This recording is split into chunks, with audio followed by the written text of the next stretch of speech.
अस्सलाम वालेकुम स्टूडेंट्स, आज हम स्टार्ट करेंगे डिफरेंट टाइप ऑफ कैपेसिटर की फर्दर टाइप्स। सो पहले हमने डिस्कस कर लिया paper capacitor. Second one is mica capacitor and third one is variable capacitor. So first जो हम लोगों ने टू डिस्कस किए that was the fixed capacitors. ठीक है, फिक्स कैपेसिटर उन्हें क्यों कहा गया?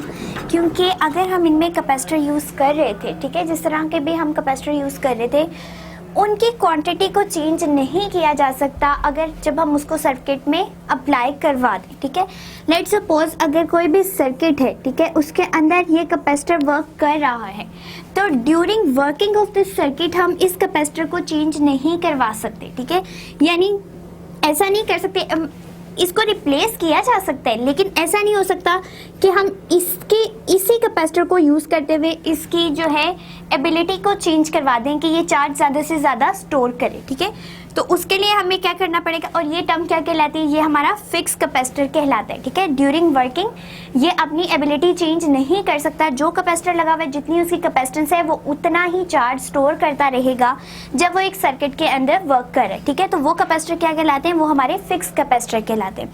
अब हम पढ़े वेरिएबल कैपेसिटर। वेरिएबल का मतलब होता है जो चेंज की जा सकती हो। ठीक है, सो ये कांस्टेंट वैल्यू है और वेरिएबल क्या है? जो चेंज की जा सकती है। इसका मतलब है ये एक ऐसा कैपेसिटर है जिसकी कैपेसिटेंस को हम अपने अकॉर्डिंगली चेंज करवा सकते हैं, इवन अगर वो सर्किट के अंदर वर्क कर रहा हो। ठीक है, तब हम उसको स्टडी करते हैं कि वो कैपेसिटर किस तरह का होता है, क्योंकि यूजुअली तौर पे हम किस तरह का देखते हैं कि टू प्लेट्स लगी हुई है, या अगर हमने पेपर कैपेसिटर की बात की थी तो हमने कहा था ये एक रोल सा बन जाता है जिसमें ये पूरा रोल जो है वो इसके साइड्स पे एल्यूमिनियम फॉयल लगाया हमने, एंड सेंटर में जो एक डाइलेक्ट्रिक मीडियम यूज़ किया वो क्या था? एक पेपर थिन फिल्म या ग्रेस्ड ऑयल। ठीक है, सो वो हमारा क्या बन गया? एक कैपेसिटर बन गया। इसी तरह हम लोगों ने माइका कैपेसिटर को देखा। अब हम वेरिएबल कैपेसिटर को देख रहे हैं कि ये किस तरह का होता है कि इवन हम इसको सर्किट में अप्लाई कर रहे हैं, फिर भी हम सर्किट के अंदर ड्यूरिंग यूजेज हम इसकी वैल्यू को चेंज कर सकते हैं। सो इसमें क्या हमें पता चल रहा है कि ये वेरिएबल है। ठीक है, ये कांस्टेंट नहीं है। इसका मतलब है कि इसकी एक प्लेट जो है वो फिक्स्ड है। ठीक है, one plate is fixed and one is rotatable, यानी एक जो है वो बिल्कुल फिक्स है। ठीक है, लेट्स सपोज हमारे पास ये दो प्लेट्स हैं। ठीक है, इसमें से हमने इसको बिल्कुल फिक्स रखा हुआ है, ये पोजीशन अपनी चेंज नहीं कर सकता। ठीक है, लेकिन दूसरी प्लेट को हम इस तरह से लगाएंगे कि वो इसके अराउंड मूव कर सके। ठीक है, या इसके अराउंड रोटेट कर सके। ठीक है, तो जो ये रोटेट कर सकेगा, इससे हमें क्या पता चलेगा कि ये प्लेट जो है वो मूव कर सकती है। ठीक है, लेट्स सपोज ये हमारी एक प्लेट है जो कि फिक्स थी। अब ये हमने दूसरी प्लेट जो थी, जो कि पहले इस तरह से पड़ी हुई थी, ये एक प्लेट है, दूसरी प्लेट। ठीक है, ये फिक्स है, ये जो है ये मूवेबल है। इसको हम मूव करते करते इस पोजीशन पे ले आए। अब सिर्फ क्या होगा, इतने पोर्शन पे ही चार्ज स्टोर हो सकेगा, बाकी चूंकि दूसरी वाली जो हमारी ये प्लेट है वो इस पोर्शन के सामने नहीं आ रही। ठीक है, अगर इसके इस पोर्शन पे पॉजिटिव चार्ज है और इधर नेगेटिव है, तो सिर्फ यहाँ इस जगह पे ही हमारा कैपेसिटर जो है वो एनर्जी को स्टोर कर सकता है, या चार्जेस को स्टोर कर सकता है। अदरवाइज ये जो बाकी पोर्शन है और इसका भी, ये क्या रहेगा? ये चार्ज स्टोर नहीं कर सकेगा। इसका मतलब है कि यहाँ पे क्या था? Positive positive, negative negative. यहाँ से क्या थी? चार्ज जो स्टोरेज थी वो ज़्यादा थी। ठीक है, अगर हमें चार्ज स्टोरेज कम चाहिए, हमने उसको मूव करवाया। अब क्या हुआ? सिर्फ इतने पोर्शन में चार्ज स्टोर हुआ, बाकी में चार्ज स्टोर ही नहीं हुआ। ठीक है, तो हमने क्या किया? इसकी एबिलिटी को चेंज कर दिया। अब जो हमारी बुक में कैपेसिटर जिस तरह ड्रॉ हुआ है, हम उस तरह से इसको बना लेते हैं। सो हमारा जो वेरिएबल कैपेसिटर है, इट इज़ लाइक कि हमारे पास ये प्लेट्स हैं। ठीक है, ये प्लेट है, इसके पीछे दूसरी प्लेट लगी हुई है इस तरह से। ठीक है, देन ये थर्ड प्लेट है, इनके दरमियान गैप है। ठीक है, ऐसा नहीं है कि ये बिल्कुल एक दूसरे के साथ ज्वाइन हुई हैं, बल्कि इनके दरमियान गैप है। जिस तरह ये इस तरह से पड़ी हो प्लेट, ये इस तरह पड़ी हो, ये इस तरह पड़ी हो, ठीक है। लेकिन हम इसका फ्रंट पोर्शन देखें तो हमें यूँ लगेगा कि बिल्कुल एक दूसरे के साथ साथ ही पड़ी हैं, लेकिन इनके दरमियान गैप है, ठीक है। अब वो जो गैप है उसको हमने बेसिकली किस तरह रखना है, लेट सपोज हम इन सब के अंदर पॉजिटिव चार्ज प्रोवाइड करें, ठीक है। पॉजिटिव पॉजिटिव पॉजिटिव, ये एक सपोजिशन है, ठीक है। हम इसको रेस कर देते हैं। ऑब्वियसली जो यहाँ पे प्लेट पड़ी होगी उस पर क्या आना चाहिए, नेगेटिव चार्ज। सो ये प्लेट जो फिक्स थी, लेट सपोज इसको हमने फिक्स लिया हुआ है, इसके सामने जो प्लेट आएगी उसके ऊपर जो है इलेक्ट्रोस्टैटिक इंडक्शन के थ्रू या जो चार्ज हम प्रोवाइड कर रहे हैं उसके थ्रू क्या आना चाहिए, एक ऑपोजिट चार्ज आना चाहिए। जिस तरह यहाँ पॉजिटिव है तो ऑटोमेटिकली यहाँ पे नेगेटिव आना चाहिए, ठीक है। अब इसी तरह से हमारी ये क्या है, ये जो प्लेट्स हैं ये फिक्स प्लेट्स हैं। अब जो हमने इसके अंदर लगानी है मूवेबल या रोटेटेबल प्लेट्स, वो किस तरह से एडजस्ट होंगी कि यहाँ पे हमने एक नॉब सा लगाया होता है, ठीक है, एंड इस तरह से ये रॉड होता है, ठीक है। अब इस रॉड का बेसिकली काम क्या है, इसको जस्ट यहाँ तक ड्रॉ किया गया है। अब इस रॉड के अराउंड जो है हमारी प्लेट मूव कर सकती हैं, और वो किस तरह से करती हैं कि हमने इन प्लेट्स को इस तरह यहाँ पे रखा होता है, ठीक है, एडजस्ट किया होता है इस पोजीशन पे।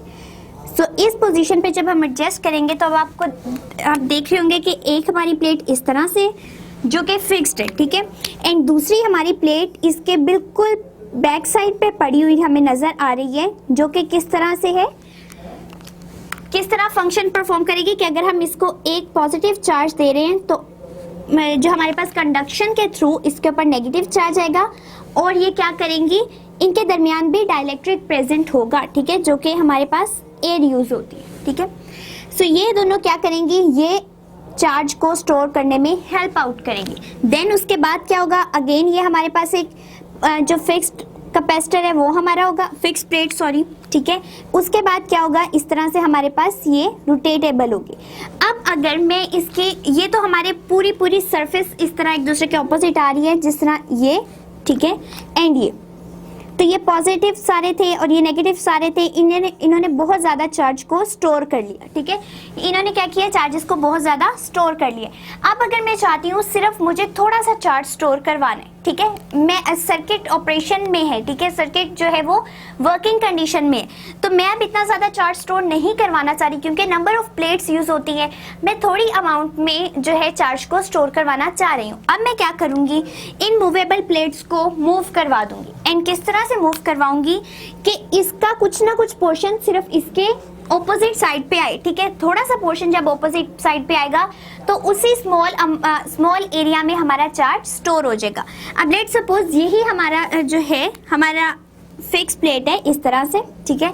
अब मूवेबल को हमने किस तरह मूव करवाया, हम इसको रोटेट करते हुए, जिस तरह ये हमारे पास एक फिक्स कैपेसिटर है एंड ये मूवेबल है, ठीक है। पहले ये इस तरह से पड़े हुए थे तो दोनों के ऊपर जो चार्जेस स्टोर हो रहे थे वो मैक्सिमम क्वांटिटी में चार्जेस स्टोर हो रहे थे। अब मैं क्या चाह रही हूँ, मैं चाह रही हूँ कि मुझे सिर्फ स्मॉल क्वांटिटी में चार्ज को स्टोर करना है। मैं इस मूवेबल को इस तरह से मूव करवा दूंगी, ठीक है। तो ये जब मूव करेंगे अब क्या होगा, सिर्फ इतना पोर्शन जो है फिक्स्ड का वेरिएबल या मूवेबल प्लेट के इक्वल आ रहा है, तो अब सिर्फ इस अमाउंट में हमारे पास चार्ज या इस एरिया में जो चार्ज स्टोर होगा, अदरवाइज बाकी इस एरिया में और जो ये हमारे पास डस्टर का बाकी पोर्शन शो हो रहा है इसमें चार्ज स्टोर नहीं होगा। सो इस डी को या इस प्लेट को मैं उठा के इस तरह से मूव करवा रही हूँ कि अब ये इस तरह से, ठीक है, सॉरी ये डी शेप में था ये, ठीक है। तो अब ये मूव कर गया। अब क्या होगा कि हमारा इतने पोर्शन में चार्ज स्टोर नहीं होगा। क्यों? क्योंकि इसके सामने यहाँ पे हमारे पास इस प्लेट का कोई भी पोर्शन नहीं आ रहा, तो इस पोर्शन में हमारे पास चार्ज स्टोर नहीं होगा, ठीक है। और इस पोर्शन में भी क्या है, चार्ज स्टोर नहीं होगा। अब जितना भी चार्ज स्टोर होगा वो सिर्फ इतने से पोर्शन में होगा कि एक ये हमारे पास डी बचेगा, ठीक है, इतना सा पोर्शन, और हमारी जो दूसरी प्लेट है उसका इतना सा पोर्शन। अब इसके ऊपर लेट सपोज पॉजिटिव चार्जेस हैं तो सिर्फ इस वाले पोर्शन के ऊपर ही नेगेटिव चार्ज डेवलप होंगे, जो कि बॉन्डिंग करके क्या करेंगे, स्टोर करेंगे चार्जेस को, ठीक है, चार्जेस को। तो क्या हुआ, सिर्फ इतना सा पोर्शन जो हमारा अब चार्ज स्टोर कर रहा है, बाकी ये तमाम पोर्शन चार्ज को स्टोर नहीं कर रहा। तो इस तरह मैंने क्या किया कि एक कैपेसिटर जिसकी कैपेसिटेंस पहले ज़्यादा थी, यानी उसकी एबिलिटी ज़्यादा थी कि वो चार्ज ज़्यादा स्टोर कर सकता था, सिर्फ उसको मूव करवाया, ठीक है। लेकिन मूव करते हुए ये बात हमें याद रखनी है कि इन प्लेट का जो डिस्टेंस है एक दूसरे से, यानी एक प्लेट अगर इस तरह पड़ी हुई है और दूसरी इस तरह है, तो कभी भी जब हम इनको मूव करवाएंगे इनका डिस्टेंस चेंज नहीं होगा, ठीक है। लेट्स सपोज पहली यही रहेगी और दूसरी जब मूव करके इसके सामने आएगी तब भी इनके दरमियान इतना डिस्टेंस पाया जाएगा, और ये जो डिस्टेंस है वो किससे कवर किया जाएगा, एक डाइलेक्ट्रिक मीडियम से। और हमारे वेरिएबल कैपेसिटर में डाइलेक्ट्रिक यूज होता है एयर, ठीक है, एयर को हम डाइलेक्ट्रिक यूज कर रहे हैं। सो क्या होगा कि हम लोगों ने क्या किया कि जस्ट एक वेरिएबल कैपेसिटर को यूज किया जिसकी एक प्लेट फिक्स थी, एक जो है वो रोटेटेबल थी, और हमने उसकी रोटेटेबल जो प्लेट है उसकी हेल्प से सिर्फ इस कैपेसिटर का एरिया चेंज किया ताकि वो लिमिटेड अमाउंट में चार्ज को स्टोर कर सके। सो ये था हमारा variable capacitor. The next one is जो हमारा लास्ट वन कैपेसिटर है वो है इलेक्ट्रोलाइटिक कैपेसिटर। सो हमारा next one is electrolytic capacitor. So इसमें क्या होता है, हमारे पास मैक्सिमम चार्ज स्टोरेज अगर करनी हो तो हम क्या यूज करते हैं, इलेक्ट्रोलाइटिक कैपेसिटर। अब वो हम क्यों यूज करते हैं, हम उसकी रीजन भी पढ़ेंगे, लेकिन उससे पहले हम देख लेते हैं कि पेपर कैपेसिटर्स या बाकी सब तमाम कैपेसिटर्स में हम क्या कर रहे थे, हम किसी ना किसी डाइलेक्ट्रिक मीडियम को यूज कर रहे थे, ठीक है। नो डाउट इसके अंदर भी डाइलेक्ट्रिक मटीरियल यूज हो रहा है, लेकिन एक डाइलेक्ट्रिक मटीरियल ऐसा यूज होगा जिसके अक्रॉस हमारी कैपेसिटेंस जो है वो ज़्यादा से ज़्यादा होगी, यानी वो थोड़ी इस तरह से होगा, थिन होगा, ठीक है, पतला होगा। डाइलेक्ट्रिक मटेरियल इतना पतला होगा कि मैक्सिमम अमाउंट में हमारे पास चार्ज जो है वो स्टोर हो सकेगा। लेट सपोज इस तरह से, ठीक है। और अगर हम इस जो हमारा डाइलेक्ट्रिक मटेरियल है इसकी थिकनेस को इंक्रीज कर दें, ठीक है। लेट सपोज हमने इतना डाइलेक्ट्रिक मटेरियल लिया तो प्लेट्स की क्या है, प्लेट्स का एरिया जो है हमें कम रखना पड़ेगा ताकि हम उस पूरे जो कैपेसिटर है, अगर हमें एक रेंज में बनाने के लिए कहा गया कि इतने जो एरिया आपका कवर करे कैपेसिटर, जब हमने उसको सर्किट में लगाना है और हमने डाइलेक्ट्रिक ही इतना थिक ले लिया है तो हमें प्लेट्स को ऑब्वियसली श्रिंक करना पड़ेगा। तो क्या होगा, कम से कम अमाउंट में चार्ज स्टोर हो सकेगा, ठीक है। सो इस केस में जो हमारा इलेक्ट्रोलाइटिक कैपेसिटर है इसमें जो हमारा डाइलेक्ट्रिक बनता है वो इतना थिन होता है कि मैक्सिमम अमाउंट ऑफ चार्ज जो है उसको स्टोर किया जा सकता है। अब ये बेसिकली होता क्या है, हम लोग एक इलेक्ट्रोलाइटिक सोल्यूशन लेते हैं, ठीक है, एंड उसमें क्या होता है कि हमारे पास वो सोल्यूशन जो है बेसिकली चार्जेस को फ्लो करवाने में हेल्प आउट करता है। हम क्या करेंगे, थिन फॉइल पेपर लेंगे, ठीक है, इस तरह से, या हम लोग इसको किसी भी शेप में रख सकते हैं, जिस तरह हमने पहले भी जो पेपर कैपेसिटर है उसके केस में भी पढ़ा कि हमने एक रोल टाइप उसका बना दिया था, पेपर को ही रोल कर दिया था, ठीक है।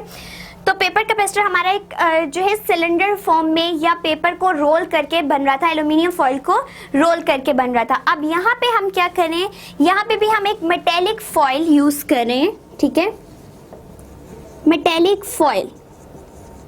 नो डाउट कि अगर ये पेपर शीट इस तरह से, ठीक है, जब हम इसको रोल करना शुरू करेंगे तो इसके अंदर इस तरह से हमें बनते हुए दिखाई देंगे, ठीक है। जब आप पेपर को रोल भी करते हैं और रोल करके आप उसको जो उसकी सर्कुलर साइड है उधर से देखें तो आपको पूरे पेजेस के अंदर जो है नजर आ रहे होंगे कि पेपर टर्न किया हुआ है, ठीक है।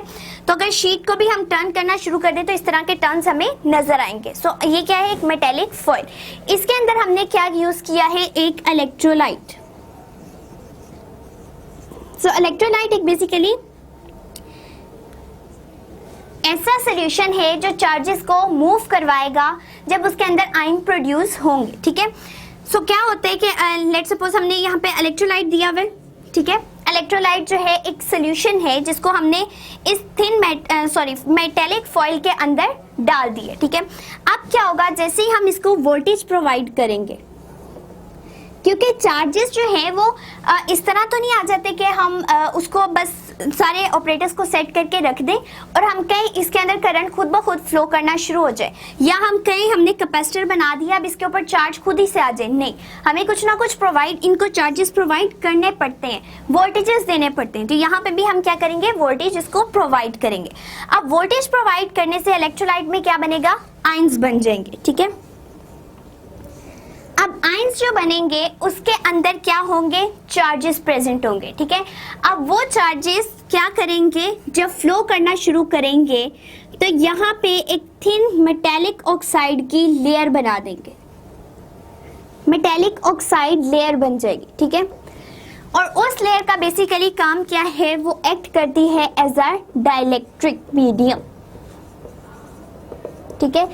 सो हमारे जैसे हमने वोल्टेज प्रोवाइड किए, यहाँ पे रिएक्शन होने की वजह से, क्योंकि इलेक्ट्रोलाइटिक जो हमारा प्रोसेस होता है उसमें रिएक्शन होता है, यहाँ पे इस इलेक्ट्रोलाइट के जो चार्जेस थे उनका रिएक्शन हुआ मेटेलिक फॉइल से और उन्होंने क्या कर दिया, एक कवरिंग बना दी, ठीक है, एक थिन कवरिंग बना दी जो कि किस चीज़ की थी, ऑक्साइड्स की थी। अब वो ऑक्साइड क्या करें, as a dielectric medium use कर रहे हो रहे हैं, ठीक है। और चूंकि इनकी थिकनेस बहुत कम है, ठीक है, ये बहुत ज़्यादा थिन है, ठीक है, थिकनेस कम मतलब ये थिन है, तो हमारा जो है चार्ज बहुत ज़्यादा अमाउंट में स्टोर हो सकता है, ठीक है। सो इसीलिए हम ज़्यादा प्रेफर करते हैं इलेक्ट्रोलाइटिक कैपेसिटर को, या हर डिवाइस के लिए एक डिफरेंट कैपेसिटर यूज़ किया जाता है। कभी भी एक डिवाइस ऐसी नहीं हुई कि एक डिवाइस के लिए जो हम कैपेसिटर यूज़ कर रहे हैं वही दूसरी के लिए, वही तीसरी के लिए।